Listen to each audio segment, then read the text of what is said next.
Welcome back to Beyond the Headline, everyone. I'm so excited that you're here with us on the show because I'm here with Courtney Nichols Gould, the co-founder and CEO of SmartyPants Vitamins. Thank you for being here. Thank you so much for having me, Jenna. I'm happy to be here. I'd love to start out with your story because the genesis of SmartyPants is really special. Aw, thank you. Well, we really started the company because we had an experience ourselves with our own kids as well as our friends, of trying to find a solution to fill in the gaps in our diet or our kids' diet.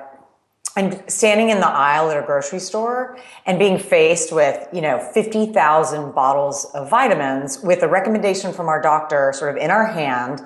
There were 20 different vitamin Ds, for instance, and we just had no idea what we were supposed to do then. And it seemed to be a problem that a lot of our friends were having as well. So we just started talking to people about, do you find this is a problem that you face in your daily life as well? And it was just so consistent. And it seemed to us that you had a potential solution, supplements, which can fix a problem like a chronic deficiency, but only if it's taken in the correct form, in the right way, in the right amount. And it seemed very complicated, frankly. And so what you see when you talk to people, when we talk to people, everyone starts out with the best intentions and they'll take whatever it is they're supposed to take for 2 weeks. And then it ends up sort of half-eaten sitting on the counter. And especially for your kids, it's a real thing. You're worried about your kids' well-being, and their physical well-being affects their mental well-being.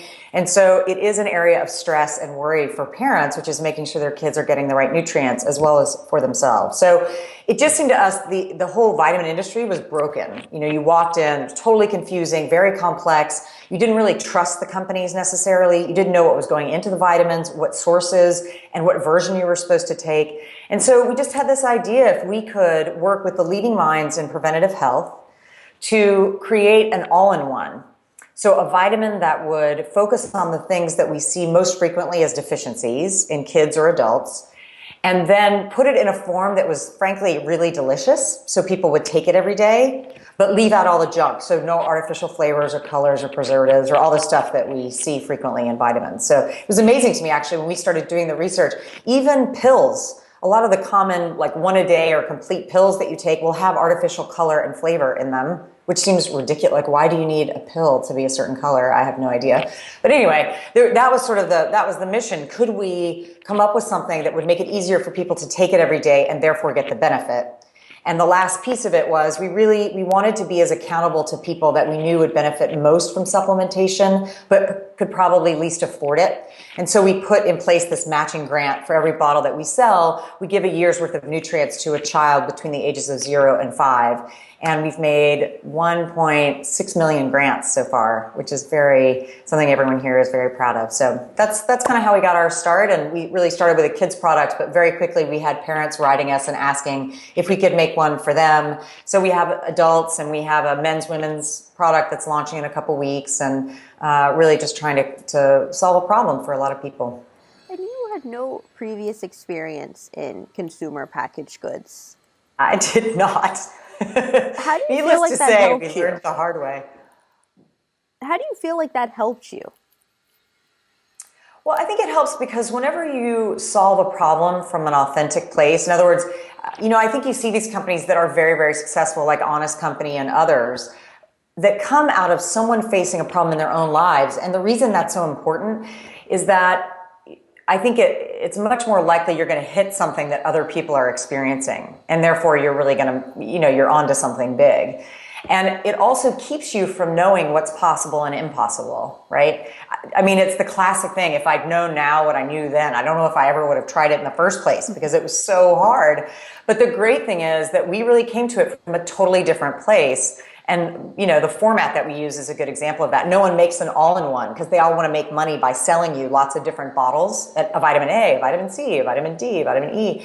And that didn't even occur to us. We were just looking for the simplest and the best solution to our problem, right? And to our friends, the problems that our friends are facing. Well, do you feel like having that North Star of I want something that my kids can take every day and I can feel good about it was a big part of it? Oh, 100%. I mean, and we all do. We take it every day. My husband takes it. I take it. Our kids take it. So it is very important. both on the quality, right? The bioavailability of these nutrients and making sure that they really will work in your body, not having any junk. And also the taste, the kids were involved very early. We had taste tests, they were in there. They're hard trying critics all the too. flavors. Yeah, totally, right? I mean, they're the toughest. So, yeah, absolutely. I think it's really important no matter what you do that you've got some anchor that gives you the sort of motivating drive when things get really hard. Because in any startup, they're going to get very hard. So it's important to have something that you can really, to have, like you said, a North Star. And the kids played a big role even in the beginning. They would help write thank you notes. Yeah, they're so adorable. It's ridiculous. Not that I'm partial, of course, but yeah, and they still do. In the very beginning, like you said, Kylan was handwriting thank you notes because we were sending each little box to individual, customers. And now they do things like we're launching a teen product at the end of this year, customized for teens. And my own, a 13-year-old, is very involved in thinking about the labels and what they should look like and what flavors. And she wants to put together a focus group of her friends so they can help us figure out what flavors they like and things like that. So they are, and I love that. I think it's a great thing for them to see how much work it takes. They don't just see the articles of so-and-so made $1 billion, or they see, that can happen in the culture. People fall in love with entrepreneurship. And I think what's great is for the kids to have seen, they were there the day we started the company through to today, and they've seen how much hard work goes into it and how many ups and downs there are, obviously, in the process. Well, that's something that, as you've shared, it comes alive in every entrepreneur's journey, no matter what you're doing. It's not just going to be a straight line, and you wouldn't want it to be. No. Yeah, that's right. Yeah, and that's why, we didn't get into this business for a straight line, right? I don't think anyone who's drawn to entrepreneurship or drawn to building something ever expect that it would be a straight line. And that's something that you've mentioned before that's, I think, unique to you, because you were saying, I'm a builder. I love complex problems, particularly problems that have a lot of obstacles. When I first read that, I was like, why do we want a lot of obstacles here? Let's just, it doesn't have to be straight, but just like a couple of edges. Yeah. As you think of those obstacles, whether it's in what you worked on in the past, what you worked on today, what gets you really excited about a problem? What gets me excited about a problem?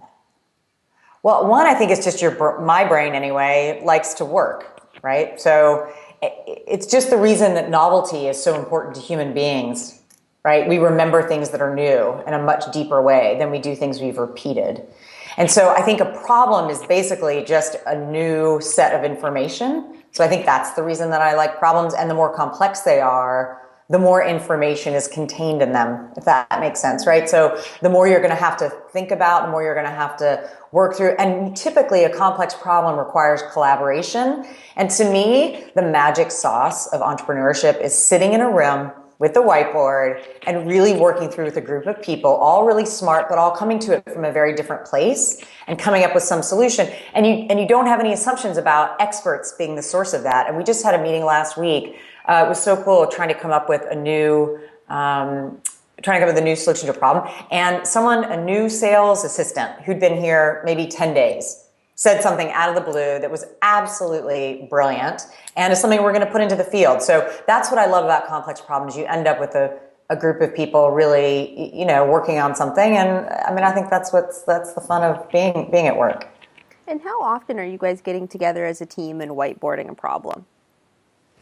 I think that's happening pretty much all day, every day here, just different groups of people. I think that's probably 75% of the work that goes on is just problem solving. And what's your directive? So let's say I was to walk in and I see you guys outlining some problem on the whiteboard. What happens out after you've written down all your ideas? Well, it depends on the problem. But for the most part, let's say if it's something that we know is extremely important to the company, right? So in terms of priority, if it's a very big problem, what we would probably do is whiteboard, right? Get everybody's perspective, probably get top 3 good ideas, and then say, okay, let's let it settle for at least 24 hours, and then let's come back one more time. So we've just talked about our naming conventions of our products online, which is a big deal because it affects our rank, in Amazon search and Google search. And so we've given ourselves a week. We had the first meeting to go through it. Then we go off and a couple people have to do more research. because we figure out new issues that we hadn't thought about when we went into the room. And then we have another conversation over the weekend, and now I'm having a final meeting this morning to say, okay, now that we've gotten all the information, everybody's thought about it, let's do one last gut check and make sure we're all on the same page. That's for things that are, I think headline problems. For the fast and sort of quick stuff, it's you go in, you work it out, you all agree in 30 minutes to the solution, take a picture of what you drew on the whiteboard because it's going to get erased by the next people in there, and, off you go. And for you personally, Courtney, do you have any type of main directive when you're making a decision or a framework? I think the most important thing I'm thinking about when I'm trying to solve a problem is to keep in mind what outcome we have as a priority, right? To keep in mind what's most important to the company, what's most important to me, what's most important to my employees, what's most important to our customers, right? So it's a combination. So we have at any one given time lots of constituents that we're taking care of, right? And I think of my employees as a constituency too, just like I do the customers, and just like I do the people that receive the nutrient grants. They're a constituency just like anyone else, right? They deserve my respect and consideration. So when I'm solving a problem, I'm trying to just keep my constituencies in mind. So if everyone that took SmartyPants could be in the room with me, what would they want to see me do, right? And if my investors could be here, if my employees were all watching, what would I want to do? And what's consistent with our core values? And, to me, that's one of the things with core values. A lot of companies talk about that, and it's something, people paint on their walls and what core values are really about is something that's supposed to be guiding all the little decisions that no one ever sees. Because it's all those little things that collectively inform a culture. You have to, every single day, those three things need to be the context for all the decisions you're making, because over time is how you build a culture, right? It's not like you say the words and all of a sudden it means something. I think that's really important, and it lends to a great insight that you'd shared previously, that you have to trust the decisions you make. Were they to end up on the cover of the New York Times, you wouldn't bat an eyelash. Yeah. You'd keep going. That's right. And that's transparency is one of our three core values, along with transformation and excellence. And I chose that one, 5 years ago for that exact reason, which is it makes everyone's life easier. Everything's a lot better if you're not worrying or having to second guess or having to remember because you're not being transparent, right? It's not easy, right? It's easy to be transparent when you don't have tough decisions to make.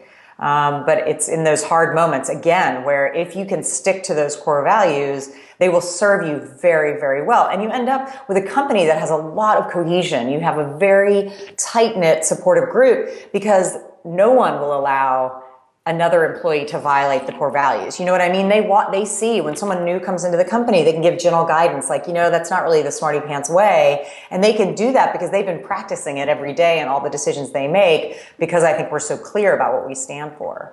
What I really admire about you guys too is it's not just transparency on the outside, like you're saying, it's transparency on the inside. And I think this was more early on, but there was a vitamin E shortage and you had two options. Either I think you could do one that's not your traditional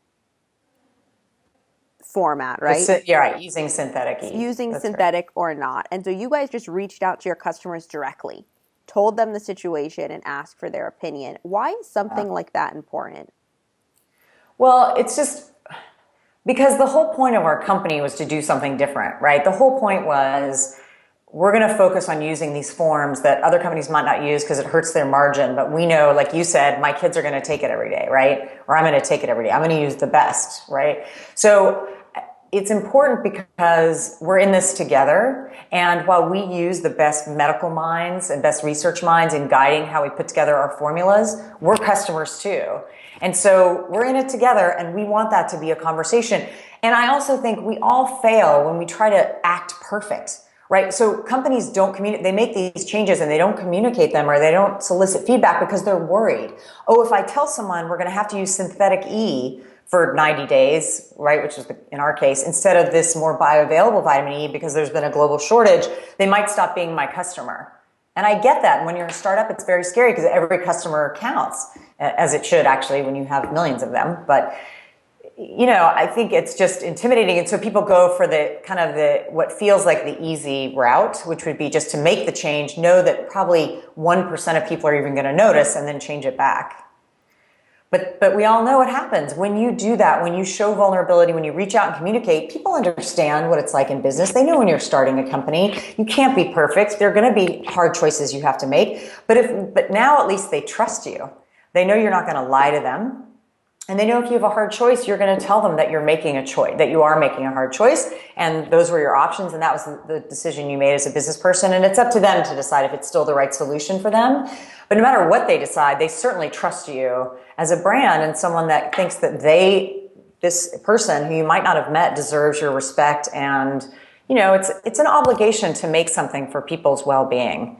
Right? Whether you make a claim or not, if you're making a vitamin, if you're making a supplement, if you're making a juice, a mix, whatever it is, you have an obligation to understand that you are undertaking, you are implying that you are trying to help someone's, health, their physical well-being. And, I take that as a very real and serious obligation.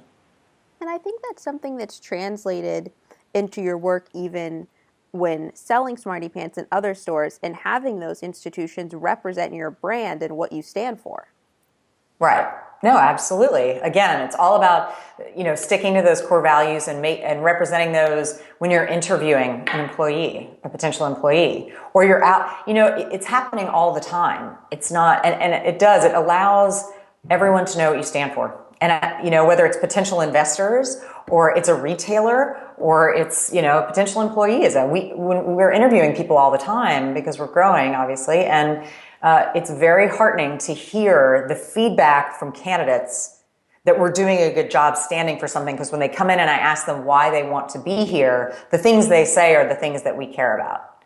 And that's why that matters. That's why that consistency is important. And it's very hard when you're growing fast with a lot of new employees coming on. You have to, as a CEO, I think it has to be a priority and a real discipline to make sure that you help people integrate in that way and that they really understand how important you consider those things to their own progression inside the company. I'm really thrilled that you mentioned that, especially with the rate that you guys are growing, because one day you're working at home and you have the kids around the table, and the next day you're in a beautiful office. There's people everywhere, and it's growing. And it's hard sometimes for new individuals because you just get lost in the mix, and everyone has inside jokes, and you're kind of standing on the outside. What do you do to include them off the bat? Well, there are a couple things. One, we do have our head of culture and HR is amazing.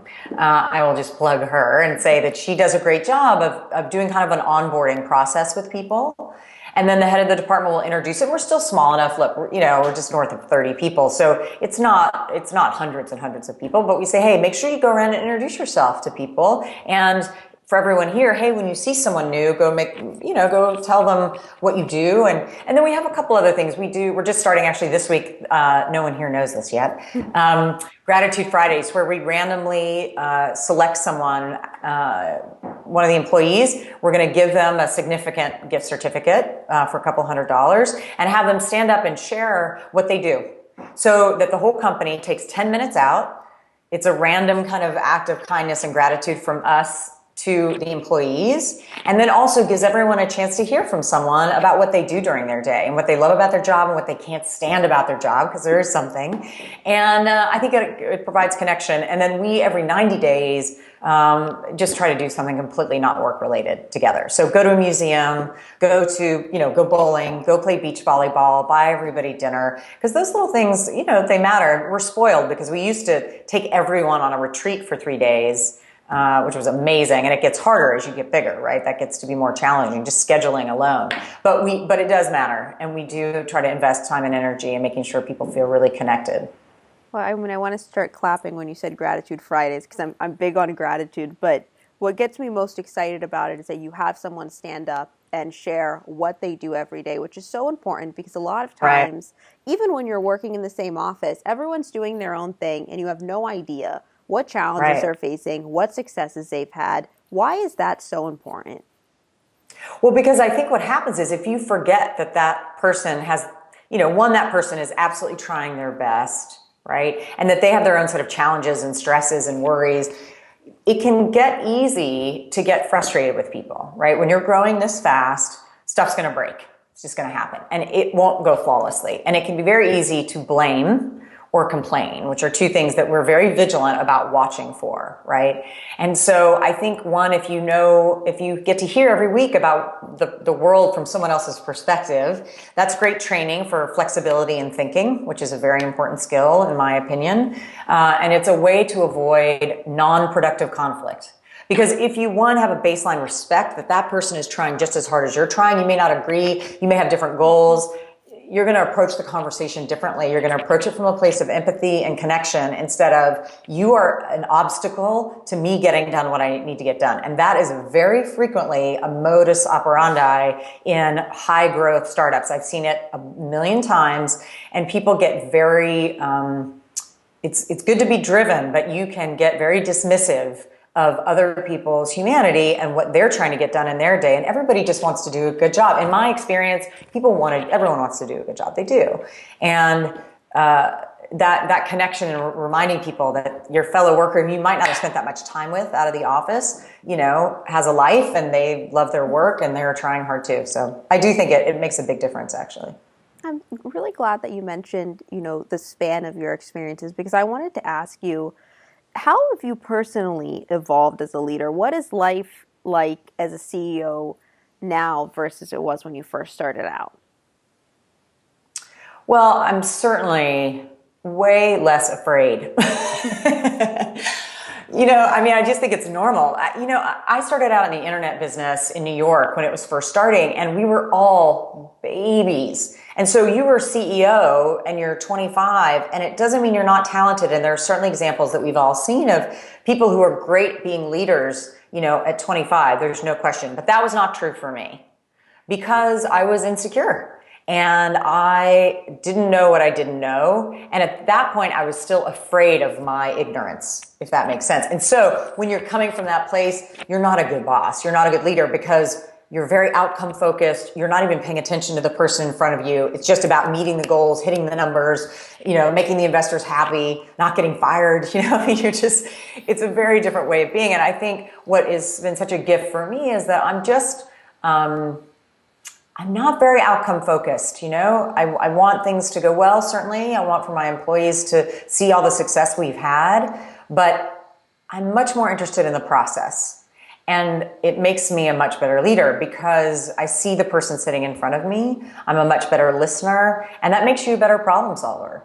And I think I'm way more fun to be around than I probably was. One of my best friends was my first employee. We've been best friends for 20 years. And she runs a big media company in New York. And we laugh all the time. I'm just like, I can't believe we're best friends. I was the worst boss in the world. I was so afraid.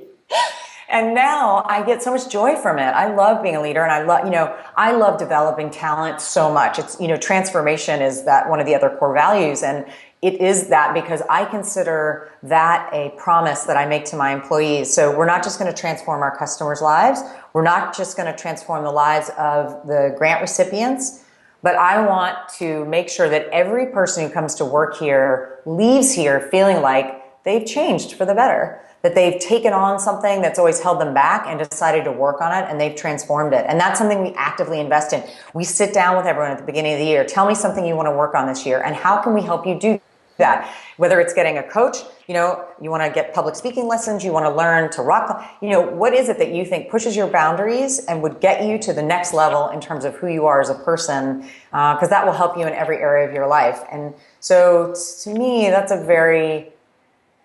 is the most thrilling part of being a leader, because no matter what happens to SmartyPants, and I think it's going to be hugely successful, but you never know. No matter what happens, I know that there are people out there now that have more skills and more tools and are having, a better time in their life, I hope, because they worked here. And that's something you can't take away. And I care about that a lot. And I think it makes SmartyPants a very invigorating place to work. I mean, people are lit up here, and I love that because I think we have very high standards. That's why excellence is the last value. We have very high standards, but I think people know we are just as committed to them as we are to the company, as a whole. And in the long term, really, your good deed as a leader ends up resulting in the outcome that you wanted when you were younger. Right. Yeah, absolutely. And it's just so great to think about that there are all these people that will be out in the world that I got to work with, and now they're off doing exciting things. It's one of the things that's so cool as you get older.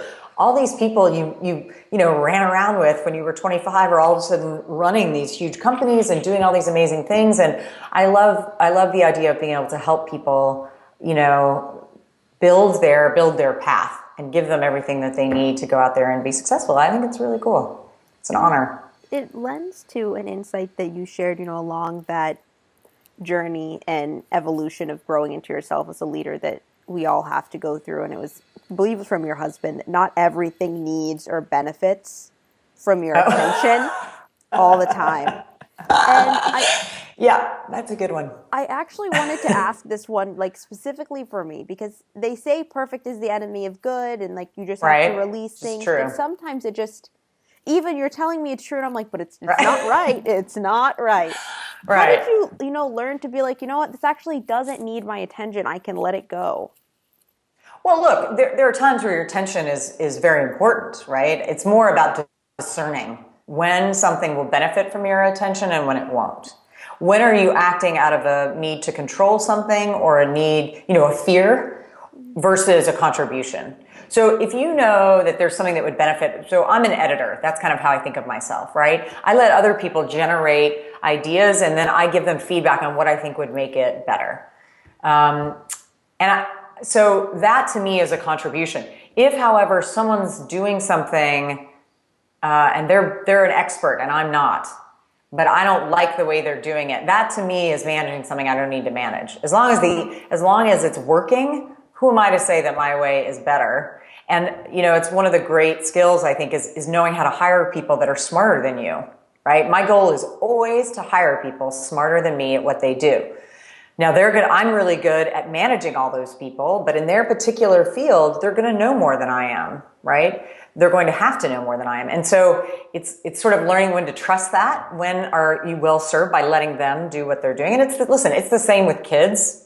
Very much the same. It's when is there important information to impart that's going to keep them safe or help them grow? And when is it important to let them fail on their own or figure out a puzzle on their own and let them get the joy from that and the benefit of that? And so, I think it's really that. It's discerning when you're really going to make a contribution and when you're doing it just to satisfy your own, need to control everything or your own fear. So whether then it's personal or professional, can you give us an example of when to dive in and when to not dive in? Let's see. I mean, personal, it's easy with, I could just say either my husband or my kids. Gordon does things in a very different way. We're very, very different people. He will dive very deep into information. He can hyper focus and go for hours, and I'm sort of more all over the place. So if we're going to get dinner ready, I am like all over I've got 50 things going and I'm getting them all together. And he will be very methodical, and it will make me crazy if I'm standing there. Like I will literally, it's like watching a tortoise move, and it makes me want to like I just can't stand it. So what's so funny though, we have a coach that we go to together who's amazing, named Breck. And, he just said, you've made a decision already that your way is better without even observing. So what I've learned is Gordon gets there, like he has the same outcome. He just has a different way of doing it. And so I know just not to be in the kitchen when he's doing something because it'll make me crazy. But you know what? There's a lot of great things about the way he does it, right? So that's an example of personal. And professional, it's knowing, I think for me, it's knowing when to edit.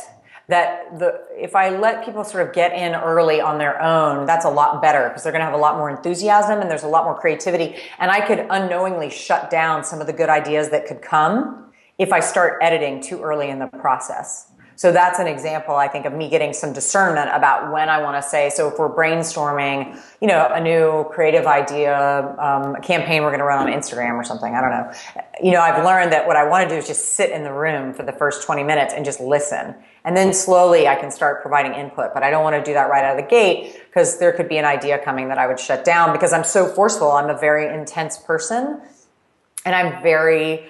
I'm dominant. I occur in a big way. And so I have to be very accountable for that and know that what someone else yelling is like me whispering. So that's something I've learned too as a leader. Like I've got to you got to know how you occur in the world and then modulate based on that. Oh my God, that is a quotable. I love that. All right. Hey, thanks. I try so hard to have quotables as often as I can. Last two for you, and these ones don't have to do with work. We always like to end with something that's a little bit more on the life and fun side. You're a master prankster. I am. What was the last prank you pulled that has been revealed to the world and is not still occurring right now? Oh, okay. There are so many. Let me just tell you, it is literally my favorite thing in the whole world is pranks. And what I love is now my whole company does it and my kids. Like it's a art form and it's constantly going on. But I will say my director of sales, I adore her and I'm a little mean to her in that she does get pranked quite often because she's such a good sport. And this is really dumb, but people love those seltzer drinks, like the flavored water, thing. And she bought a case for her sales team and put it under her desk. And I found out about it and I just thought it was really funny. So I called her and I, in a very serious voice, and I happen to be good at this. I was just like, Rebecca, listen, we really need to talk. It's super uncool that you would create some sort of, hiding product for your team. I think it sends a really bad message. I left this really long voicemail. This her is whole on sales voicemail? Oh yeah. No. And her whole sales team was in on it. Everyone was in on it. I was like, you really need to call me. I think it was like Friday at 6 p.m. or something. Yeah, so mean. It was hysterical. And of course, it should have gone on longer. If I'd been good, I'd let it go till Monday. But I think I told her Friday, Saturday. She called me and she was like, hey, listen, I'm really sorry. But she loved it. If pranks, if they're done well, is really how you tell people that you love them. People love being pranked. I'm serious though. People love, are you kidding me? She loves it because then what she does is she then immediately sits down and they come up with a whole elaborate prank that they play, right back on me. It just goes back and forth all the time. And it gets, as long as everyone respects each other and you know where it's coming from, pranks are awesome. People love to be pranked well. I don't know. You could be saying that because you love pranks. We'll have to trust me, I would not have pranked. I know Rebecca had pranked me 3 times previously. So I'm very comfortable with, I don't prank, random individuals. I'm aware. We did do some hazing. Initially, every new employee got a prank. Then we were just too many people. It just got too elaborate. But when we were like 10 people, you add one person. We put one person's desk under a huge construction ladder. When they came in the first day, we're like, we're really sorry. We hope that's okay. The ladder has to be there because they're going to be fit. And what happens is everyone's so sweet that we immediately give it up because we feel so terrible. She was like, okay. I was like, oh my God. We had to immediately tell her it was a prank. I felt really bad. Oh no. You have to know your audience. Know your audience. Very important. All right, last question. I think this one is going to be hard. In a past interview, someone said if you weren't doing what you are doing now, what would you be doing? And you gave a lot of very interesting answers. So you're going to have to choose. Oh my God. This is your life. I'm so curious what I said. Here's this one. Option 1, raising orphan lions and tigers. Totally. Option 2, stopping the slaughter of elephants. Yes. Option 3, Formula 1. Do I have to pick one? You're going to have to choose one. Oh, God. Okay. What was the third one? Option 3, Formula 1 race car driver. Oh, so good. Option 4, American Ninja Warrior. This one impressed me. Totally. Option 5, polo player. Yes. See, what am I going to do? And option 6, astronaut. These are all would you be able to, don't those all sound amazing? Well, polo player, I feel like we can say goodbye to that because stopping this life, I would go with stopping the slaughter of elephants because that's real. Yeah, the polo thing is just because I'm obsessed with horses and I've always rode, and so I can just that's a hobby. That can be a hobby. Mm-hmm. That wouldn't be a vocation. The elephants and the raising baby lions and tigers I would have done, but now black jaguar. What is it? Black jaguar, white tiger? No, black jaguar. The guy on Instagram who started my Kylan told me about it. And I went on Instagram and looked him up, and he had 100,000 followers. Now he has 4 million. But anyway, he raises baby lions and tigers. It's amazing. It is the best. I have to get my phone. It's just terrible because I could give him a shout out right now. I think it's black jaguar, white tiger. Hashtag. Yeah, I think that's right. I think it's at Black. Yeah. Anyway, he's amazing on Instagram. He's like one of the top accounts now in the world. And he raises and rescues big felines from roadside circuses. And he's incredible. And he's now got millions of dollars. It's amazing. He's rescued 200 large felines. And oh my God. Just go watch the videos. They will blow your mind. He's like in his room and he has 3 baby tigers on his bed. It's like, it makes your brain hurt. It's so cute. It's like, it's kangry, which is my favorite new word, which is so cute. It makes you angry. It's like hangry. That's a good one. Yeah, I know. It's like hangry. Of my life. But it's kangry, you know? So anyway, yeah. So I would say that the elephants or the Formula One, that is very hard because I have to tell you that I did always really want to be a race car driver. But let's be honest, that's just not important. So I think we'll go with the elephants because that is serious and acute and in the near term. Oh God, it's in the near term? All right. Well, we'll have to set up. Oh, no, not me. No, I'm SmartyPants. I mean, the elephant's extinction is in the near term and needs our help. So, that would probably be what I would have to do. But they all sound good. Maybe I could do, one for 3 years and then just rotate through when I'm done with SmartyPants. Who knows? It sounds like a plan. Then we can do like a reality show following it all. Yeah, exactly. Well, I can't thank you enough, Courtney, for taking the time and really sharing an in-depth description, not only of your culture, but the way that you've come to go from, when you're a young CEO and you're focused on outcome to today, hey, I'm focused on my team, which is the most important thing. And then as a result of that, it affects everything. What's the best way for everyone to stay up to date with you and stay up to date with SmartyPants? So we're SmartyPantsVitamins.com and on Facebook and Instagram at Smarty Health. And I am at Court Smarty. It's pretty easy to remember. Thank you so much. Absolutely. Thank you so much, Jenna. Have a great day.